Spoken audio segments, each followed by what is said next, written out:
I'll say one thing about the Megillah, which is this. The Megillah that we love dearly. So the Megillah, chapter 4 of the Megillah begins, Mordechai Yadad, you have the Megillah. Mordechai Yadad Kol Asher Nasa. That's how chapter 4 begins. Mordechai knew all that was Kol Asher Nasa. You see the text? Kol Asher Nasa. So first of all, just say as a parenthetical remark about the Megillah, Mordechai knew Kol Asher Nasa. The language that was done. Na'asa is a passive verb. Right? Na'asa, that which was done. One of the interesting features of the Megillah is the constant use of the passive voice. Constant, right? My favorite verse is chapter 2, verse 1. After these things, after Vashti was deposed, when the king's anger abated, so Charet Vashti v'et asher asata, v'et asher digzar aleha. I love that verse. He remembered all that Vashti had done and that which was decreed about her. Now, of course, when you see the story in chapter 1, Vashti did nothing. The point of Vashti doing is not doing it. The point of what did Vashti do? I'm not coming to your steak party, basically what she said, to parade me before the boys. Not interested. So that's what she did, so-called asata. That's what she did. But that which was decreed, exactly.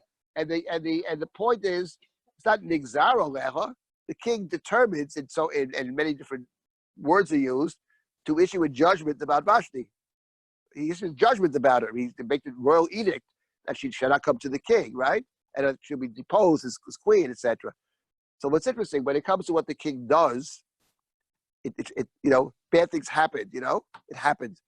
When it comes to the other person, though, there she is what she did. And that's very important for the Megillah. Because the point of the Megillah, in terms of Achashverosh, is, in general, is a person who never wants to take responsibility for anything. Not for killing the Jews and not for saving the Jews, or rather killing the other guys. It's always you do whatever you want. And you do whatever you want should not be seen necessarily as a sense of he's a generous kind of fellow.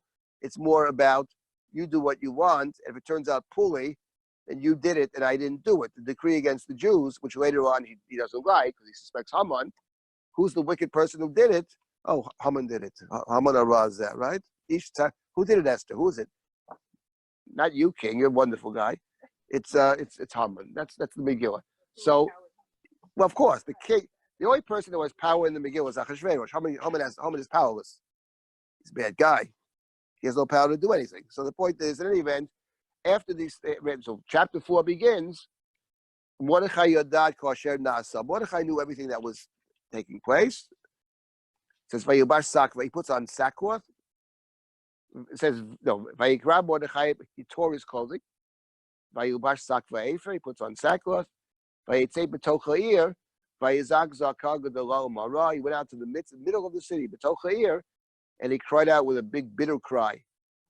That's the first verse. And the next verse is like Esav. And the next verse is Vayavo ad lifnei Shar HaMelech. He went up to the gate of the king. Kien Lovo Shar HaMelech Bilvusak. Because one may not enter the gate of the king if one is wearing sackcloth. So I want to say a few words about these verses, what I think they signify. First of all, why is Mordechai in the city? Mordechai's mourning, tearing your clothing, putting on sackcloth. These are the rituals of mourning. It would appear from the text that there were two reasons that Mordechai goes outside the gate. Mordechai's in the gate of the king. He leaves the gate. He goes b'toch ha'ir. He goes to the middle of the city, and it sounds like for two reasons. First reason seems to be that he wants to be in the city. In other words, because the next verse says that in every state, every city, wherever there are Jews, all the Jews are wearing sackcloth. All the Jews are mourning. Sakva efer yutzal rabim. So Mordechai, you can read Mordechai's crying with a loud cry, and going to the middle of the city, one can read that since Mordechai is the prominent Jew of the Megillah, Mordechai Yehudi. You can see that as Mordechai being in the middle of the city, because he wants to be with the people. And maybe not just be with the people, but maybe Mordechai is even leading the people. Mordechai is telling the people, in effect, through the way he behaves, this is the time for crying, for mourning, for fasting. So one way to read it is that Mordechai, and I think it's a great shot, it could be, and he's going out to the city. He's the leading Jew. He goes out and he gives a big cry, and he's wearing sackcloth. Then in the next verse, in every place where the king's edict has come, all the Jews, Evel Gadol, all the Jews are mourning. So, Bechiyum Spain, Sakve Yutzag Rabim. That's one reason he's in the middle of the city. But then, the Megillah says something very strange. In the following verse, he went up to the gate of the king. Ad Shar HaMelech, Kien Lavo Shar HaMelech Buvusak, one may not enter the gate of the king wearing sackcloth. You can't be in the Shar HaMelech if you're wearing sackcloth. So therefore, it says he went up to the gate, but he doesn't go into the gate. So what is the significance of that verse? Why does the Megillah tell us they went up to the gate, but not into it, because one may not enter the gate of the king wearing sackcloth? So I wanted to say something about, in my Megillah that I wrote, if you saw it, it's in Hebrew, and not an easy Hebrew either. I didn't write it myself, it's my stuff. Talk about this, among other things, many things. So the point is the following. When it says he went up to the gate, first of all, the verse is saying something about the palace of the king. Chapter 4, which is the critical chapter of the Megillah, because that's the chapter where Mordechai says to Esther, you have to go in and save the Jews, and at first she resists, and he says to her, maybe this is why you became the queen. Imli 8 Kozol. That's the name of my Megillah. Imli 8 Kozol. For such a time as this. It's being translated now, by the way. Maybe in who knows when it'll be published. But in any event, this is your moment. This is your responsibility. So that's the key chapter. So the point is that chapter 4, tells us two things about the rules of the palace. Rule number 1 is you can't enter the gate of the king wearing sackcloth. You can't be a mourner in the gate of the king. The palace of the king, there's no mourning inside the palace. That's the first rule. That's the way the chapter begins. And the second law connected to the palace is at the end of the chapter, where Esther says to Mordechai, who says to her, go and beg the king for your people. And Esther says, everybody knows that you can't walk into the king's inner chamber. If you walk into the inner chamber, you're killed, man or woman, except if the king gives you permission. And I haven't been called for 30 days. So actually, the beginning of the chapter and the end of the chapter, the two rules of the palace, are exactly the two rules that we discover in the story of Nadav and Avihu. The first rule, that you can't be a mourner inside the temple, is what Moshe says to Aaron, who's in the middle of the sacrificial service. He says, let the others mourn. Israel will mourn. You can't mourn. Inside the temple, there's no mourning. You don't mourn in the temple. And the second rule, connected to Nadav and Avihu, in chapter 16, God spoke to Moshe, Acharei mot shnei b'nei Aaron, after the death of Aaron's sons, right? The karvatam, they came too close, right? Can't go, and the Torah says, tell Aaron, right, not to go into the holy place, lest he die. However, Bezot Yavo Aaron up with this, he may enter. If he brings the appropriate sacrifices, I'll let him enter. So the truth of the matter is that the two rules of Achashverosh's palace, namely, there's no mourning, and number 2, to enter the inner sanctum, you need special permission, are exactly the two rules we have in the Chumash about the Beis HaMikdash, about the Mishkan. So, which means something important for the Megillah. The Megillah wants us to understand that in the scroll of Esther, there is no Mikdash. The Mikdash is the house of Achashverosh. That's actually a very important point. And I would say now we know Mikdash in the book of Esther, unlike what many other people say, which I think is not based in this text, and unlike the book of Daniel and the book of Ezra and Nehemiah. There is no sense at any level in this book, the Megillah, that you're going to return to Israel and build a temple. There's absolutely no sense of that. In the Megillah, this is where we are. We're in exile. And that's what the book is actually about. How do you function in exile? Exile means not just not in the land. Exile means that the king is Achashverosh. Who Achashverosh, you never know what he's going to do. He can make Mordechai the second advisor, second in command, and he can make Haman the second in command. You never have a sense what this guy's going to do.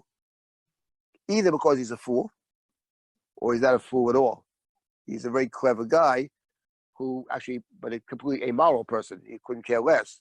It's all about himself. So that's the very important. That's the beginning and end. Sounds familiar, I know. Beginning and end of chapter 4. It's actually very striking. But I want to say something about this business of not entering the gate of the king wearing sackcloth. And that is that when it says he went up to the gate, but he can't enter the gate because you can't enter the gate wearing sackcloth, when it says he went up to the gate, what I think it suggests to us is that if he could enter the gate, he would enter the gate. Right? That's what it means, right? He goes up to the gate. He's in the street, maybe telling everybody, public statement, protest to the right. The Jews are massing the Jews to protest. He goes up to the gate, he stops. Can't enter the gate. Were he able to enter the gate, he would enter the gate. Were he able to enter the gate, maybe he himself would go to the king and beg the king. That's what he thinks he's supposed to do, beg the king. Okay, so it's a bad idea, but that's what he thinks he got to do. But he can't enter the gate. Now the question is, why does he have to go to the gate? Hence, it just told us twice that he's Yoshev Bishar Hamelach, right, when he discovers the plot. So, like, that was his regular. Now, what does that mean, Bishar, exactly, as opposed to Ad? No. No. Ad Shar means not in the Shar. Bishar means in the Shar. Well, that's what I want. That's what I. So what's the point? That's what I want to talk about. That's what I want to talk about. That's exactly the point I want to make. That idea. Here's the point. The question that is raised among, when I did the work on the Megillah, I read a lot of stuff, Jewish and not Jewish. It's a guy named Bush who writes the word comment. And the Christians are very good, by the way, on the language. That's what they care about, the language, and they say, it's excellent. But they're Christians. What does that mean, they're Christians? Bush has a Christian approach to things. He's bothered by certain things that I'm not bothered by. I'm not bothered by killing Haman's army. Doesn't bother me in the least. I couldn't kill her, Now, it is true, and he doesn't understand this, that Esther doesn't want to kill the army. The killing of the 75,000, who were not innocent people that he killed, the Haman's army, but it doesn't matter. Esther has no desire to kill anybody. She says to Achashverosh, she begs him, Lashiva Tasfarim, to retract the order. She says to him, call off the war. It's an obvious point, but people don't seem to recognize that. He goes to the king, call off the war. He doesn't want to call off the war. We can't call off the war. Once you issue the decree, it's got to happen, but I'll support your side. I don't want to get into that now, what his thinking could be. If he's not a dope, it could be he's a dope, but if he's not a dope, he has a very good idea in mind. In any event, so I'm not bothered by that, about the killing Amalek. It doesn't bother me in the least. Bush is bothered by this. The question that he raises, everybody raises, is the same question. Why are the Jews almost killed in the Megillah? It came this close. The king sleeps that night, we're all dead. It's a very important point about Amalek. They always come very close. It's very frightening. So, question. What is the cause of that? Now, the Midrashim, the Gemaras, Rishonim, what is the reason that the Jews are almost totally annihilated, destroyed? The Midrashim try to find some reason which will somewhat justify it. What did the Jews do wrong? So the reasons are very interesting. The Jews were totally assimilated. They ate of the meal of Achashverosh. Mordechai didn't bow down. Maybe other Jews did bow down to Haman, idolatry. The reality of the Megillah is, as I talk about this, the Megillah gives no reason, actually. There is no reason. Zero reason. The reason is Haman's angry at one guy and wants to kill all the Jews. There's no sense in the Megillah of B'nei Chata'enu, because the Jews have sinned. There is a sense of an assimilated Jewry, that's true. But there's no sense in the Megillah that you're going to be annihilated, exterminated, because you've sinned. There's no sense whatsoever. Right. And Esav is Amalek. Right, exactly. But there's no. So I talk about that a lot. Now here's the point. Point is, there is one reason that we know the Jews are going to be killed. Namely, Mordechai doesn't bow down to Haman. That we do know. Mordechai doesn't bow down to Haman, and because of that, Haman decides to kill all the Jews. He takes it to the king, and the king basically says, okay, do your thing, And they sit down to eat and drink at the end of chapter 3, Yashul Ishtot. Now the question that's raised by many is, Mordechai not bowing down to Haman. Did he do the right thing or the wrong thing? That's the question. Did Mordechai do the right thing and not bowing down? Want to be a tzaddik, but you've endangered all of the Jews. Or, no, does the right thing. Can't bow down to Haman. So this is the question. Big, very important question. And now, so the question is, first of all, let's not bowing down to Haman. Is it forbidden to bow down to Haman altogether? Let's start with that question. And anybody who reads the Tanakh knows very well that throughout the Bible, people bow down all the time, including to bad people, including good people bowing down to bad. Abraham bows down to Bnei Chet. He bows down to Esav many times. Many times he bows down. The brothers, and by the way, and were it forbidden to bow down to another person, it wouldn't matter if the other person is a saint or a sinner. If bowing down to a human being means it's wrong because you only bow down to God, then bowing down to Jacob and Joseph and Moshe is also wrong. What's the difference? Same idolatry. Moses is a human being, no intimation he's God. So the point is, not that people bow down to Moshe, but the point is bowing down. If you think bowing down is forbidden because it's only bow down to God, then you couldn't bow down to anybody. But when you read the Bible, that doesn't seem to be the case at all. People bowing down all over the place. It's a sign of respect. So the first question is, if it's permissible to bow down, why does Mordechai not bow down? So you could make the argument, which I advance.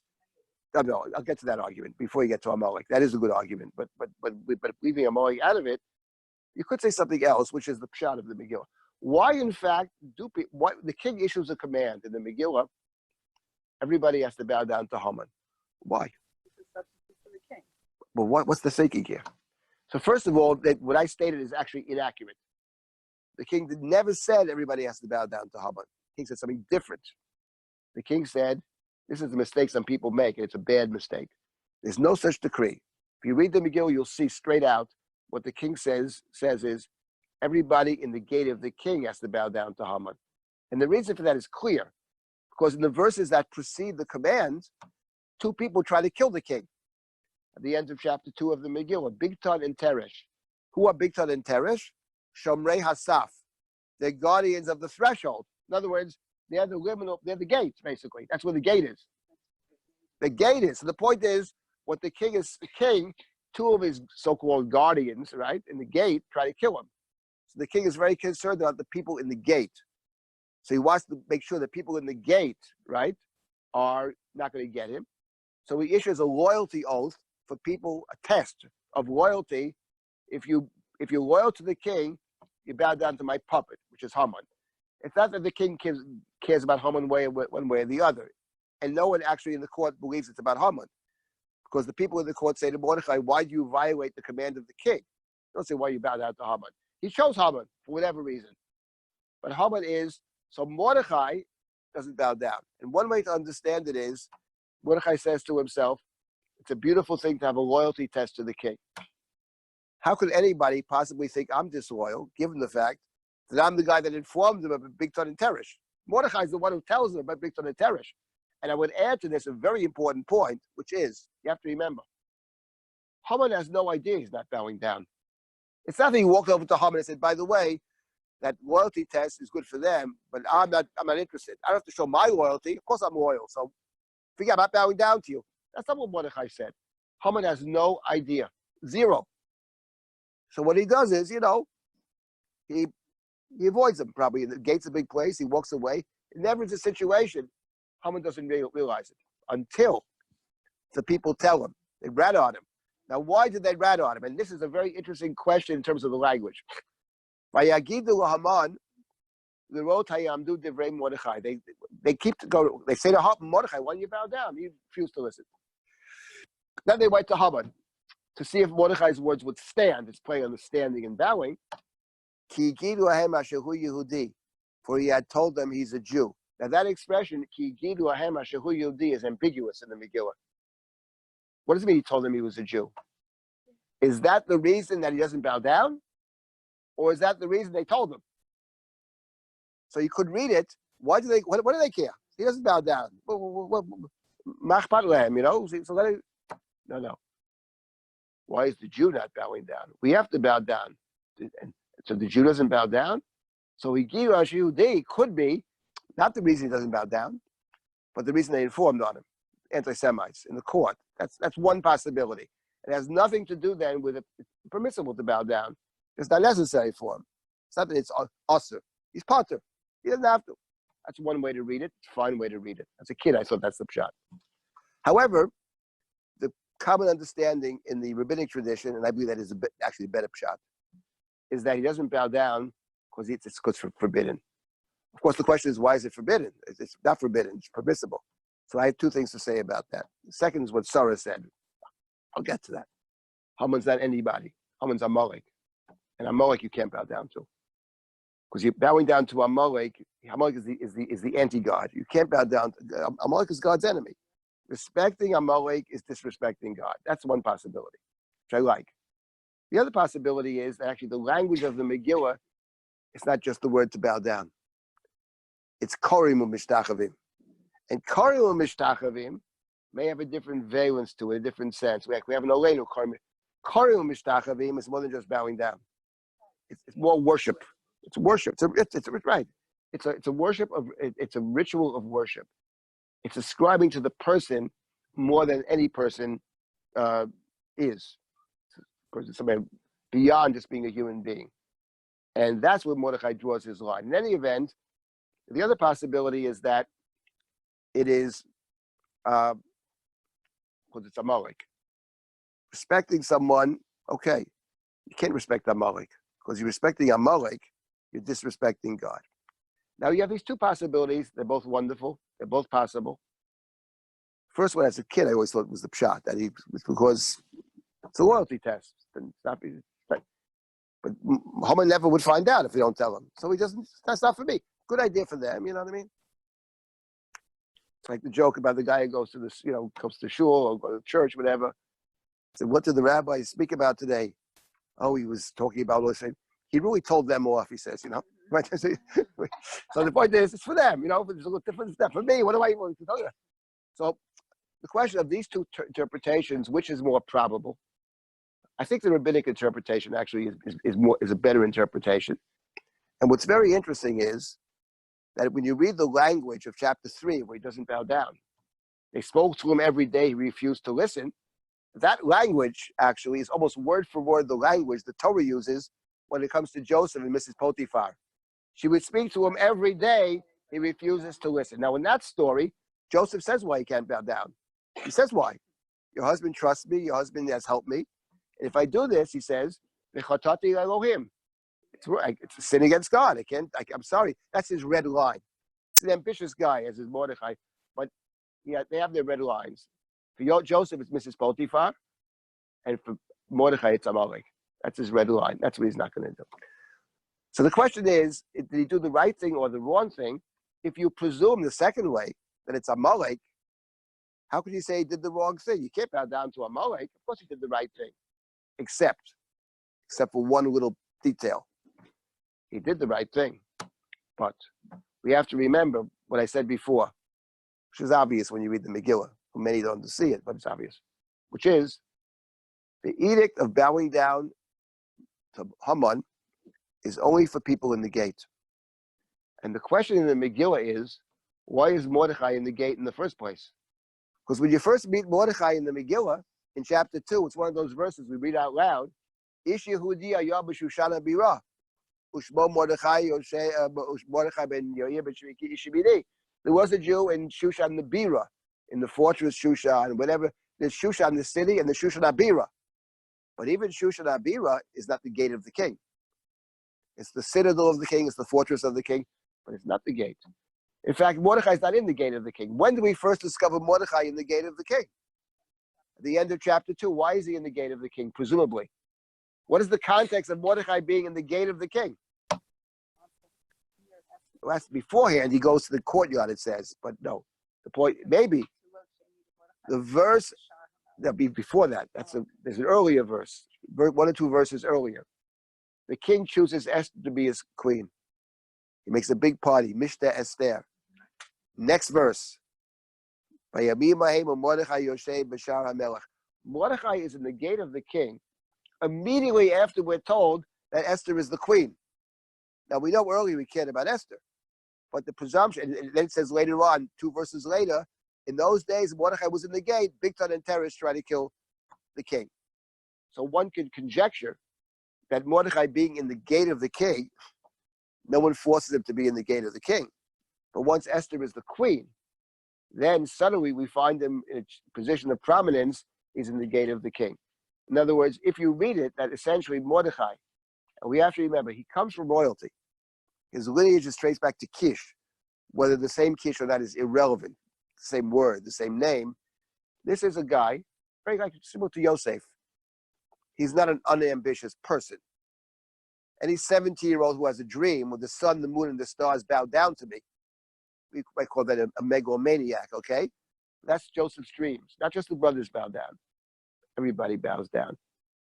He's driven to power. Joseph is, you don't get there by accident. He's driven to power. He knows he knows what power wants. He knows how to use power to get where he wants to go. Of course, power knows how to use Joseph where power wants to go. That's the problem. But the point is, so now my point is a simple point. Of course, he does the right thing in not bowing down to Haman. In doing the right thing, he always kills all of us. But the question is a different question. Why is he there in the first place? That's a very good question. Why is he there in the first place? Now, you have to remember, when the closer you are to the king, the more limitations you have.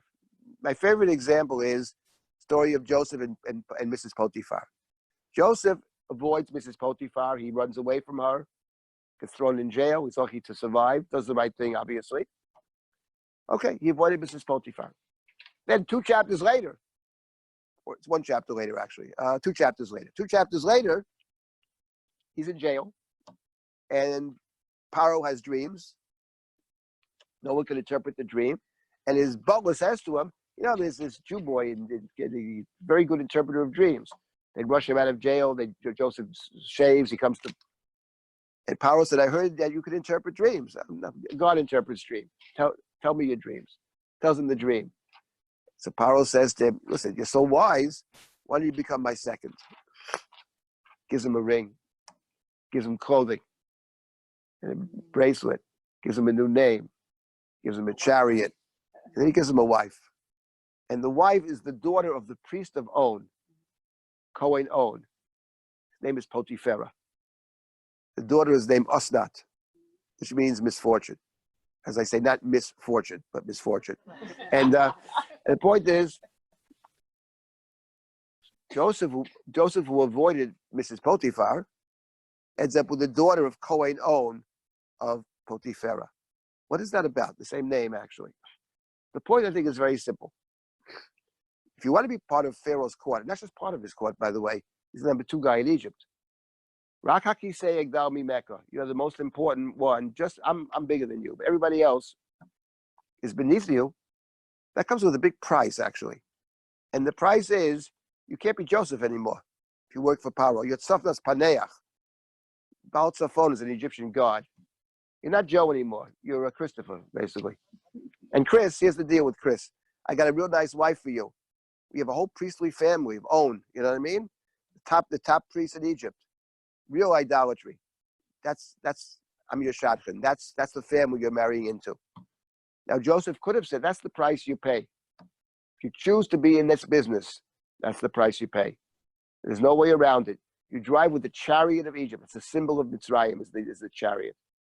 You are Safnas Paneach with the chariot, and you're married to the priestly family, and you dress like an Egyptian. I dress you. Not the Ketonet Pasim, Revid Zahav. And you also speak Egyptian. You don't speak Hebrew. Because when the brothers come down there, there's an interpreter. He's not talking Hebrew. In every way that you measure Jewishness, Joseph is a non-Jew. You got 2 choices, Joe. You could marry Osnat or not. The jail cell waits for you, and you'll be there you'll rot there till the day you die. That's your choice. What do you choose to do? Joseph chooses to be Pharaoh's assistant. And by the way, in choosing to do that, he does a lot of good. He saves the whole world. The politicians can do an unbelievable amount of good, but there's a price that you pay. And my point is that when it says he went to Tochair, but he wants to go back, but cannot go back to the court. You can't go back to the court because you're a Jew, and no Jew could enter there because every Jew is mourning, actually. So the only one who can save the Jews in the Megillah is someone who's not Jewish, or a Jew who doesn't know that she's Jewish, which of course is Esther. Her first response is to say, Mordechai, you get dressed. Forget them. That's her first response. Let's not forget that. She sends clothing to dress Mordechai, not to help the Jews.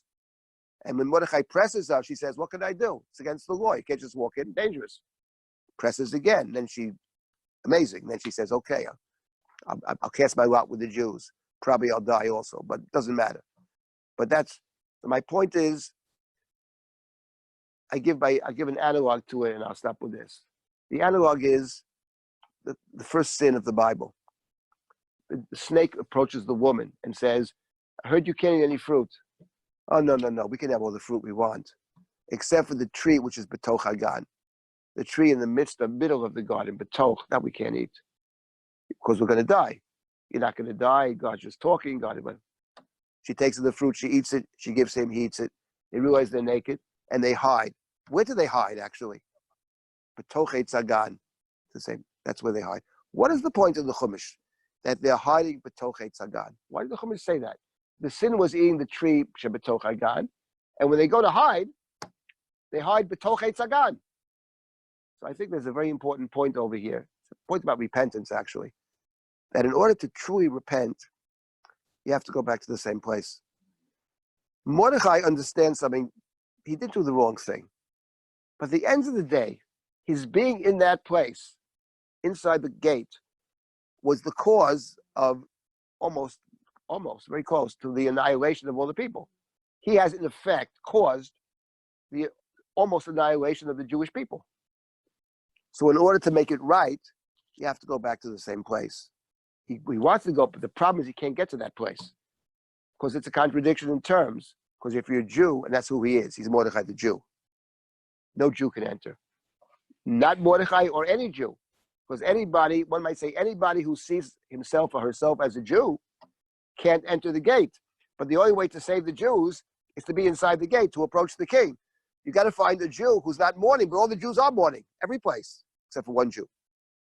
One Jew who's not only not mourning, doesn't seem to know what it's about altogether, because she knows something different. Because the chapter begins, Mordechai knows everything that was done. Then he sends to Esther a message, go save the Jews. And what's Esther's response? Everybody knows, she says. You can't just walk into the gate. So the question is, what do they know? The chapter actually is framed by knowing. It begins with Mordechai knows everything. Then Esther says to Mordechai, everybody knows you can't do that. So the question is, what do you know? You know what I mean? No, Mordechai is, it's like me, basically. You click on the news. You know the first thing I click on? Times of Israel. What's with the Jews? Then you see the other news, you know what I mean? What's with the Jews? Okay, it's very provincial. I plead guilty. But that's who I am. That's Mordechai the Jew. He knows what the Jew. Esther doesn't know from nothing. Esther doesn't actually know what's happening. She sends a message, Wadat mazeh v'yal mazeh. She has no idea. She knows something different. The protocols of the court. What are you talking about? Everybody knows you can't do that. Who's the everybody? That's the question. For Esther, the everybody is the servants of the king, the people of the state, right? Then Mordechai has to somehow change her thinking. So he sends this message at the end of chapter 4. And he says to her, listen, first of all, don't think you're going to necessarily survive and the Jews will die. Maybe the reverse will happen. Maybe you and me will die and they'll survive. I can't talk about that now, but leave that aside. Then he says, and who knows? He says, maybe this is why you became the queen. So let's conclude with the following thought.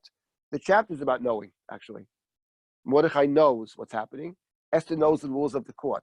At the end of the chapter, Mordechai says to Esther, you know something? Maybe this is the time. He says, who knows? What do we know? Maybe, he says, maybe perhaps, we're 8 kazot at this time, for this time, you became the queen. And the reader is reminded of chapter 1 of the Megillah, the king's court. Who was in the king's court in chapter 1? Among others, Yodei Ha'itim, those who know the times, which is very significant in the Megillah. Because the point of the Megillah, the other culture in the Megillah is all about fate. And the Megillah, by the way, doesn't simply dismiss fate as a reality. There's something to it, actually. It's what the people in so-called friends of Haman tell him when he comes home. If you start to fall, you're going to fall. You can't prevent it. It's like the law. If it's written, it's got to happen. You can't change it. That's the thinking in the Megillah, of the other culture in the Megillah, which the Megillah does not completely dismiss. This deterministic way of seeing things, there's something to it. But the Jew has a different path, and the Jew's path is Ubiyodea. It is possible. It's possible that you. It's what Rav Nachman said. Actually, I don't know the exact words. The highest level of knowing, he says, is to know you don't know. It's a tikkun, one might say, of the Eitz Hadas. The highest level, when you know, what's what you really know, that you don't know. That's real knowledge. What do we know in this world? But so Mordechai's message is to Esther, you know something? This is the right path. This is the path of faith, which means not that I know it's going to be okay. And my wife's desk is a little son, Clarence Jordan, who was a very devout Christian, interesting guy. Talks about faith. Faith is not believing things will turn out okay. It's not yet tov, expression that I detest, by the way. It's something different. It's doing the right thing despite the consequences. That's what he said. I completely accept that. That's what he says to Esther. This is the right thing to do. What do we know in this world, really? So so Esther says, okay, I accept it. I'm going to do it. Kasher avadati avadati. If I perish, I perish. It's very strong. It's not if I perish, I perish. Kasher avadati almost is when I perish. I'm going to do it, knowing that very likely it won't succeed, but it's the right course to take. This is the conversation they have. This is a great moment in the Megillah in Megillat Kozot. So that knowledge actually is interesting in chapter 4, how it plays with the idea of knowledge. He knows, she knows. At the end of the day, what do we know? He says, who knows? You do the right thing. Maybe that is the highest level of knowledge, to understand our limitations, which are so many and so great. So that's really the great moment in the Megillah. And if it's possible, then it's what Rosenzweig said, if it's possible, it's necessary. It's possible. It's possible, that's the course we have to take. I could say more about it, but stop at this point. Okay.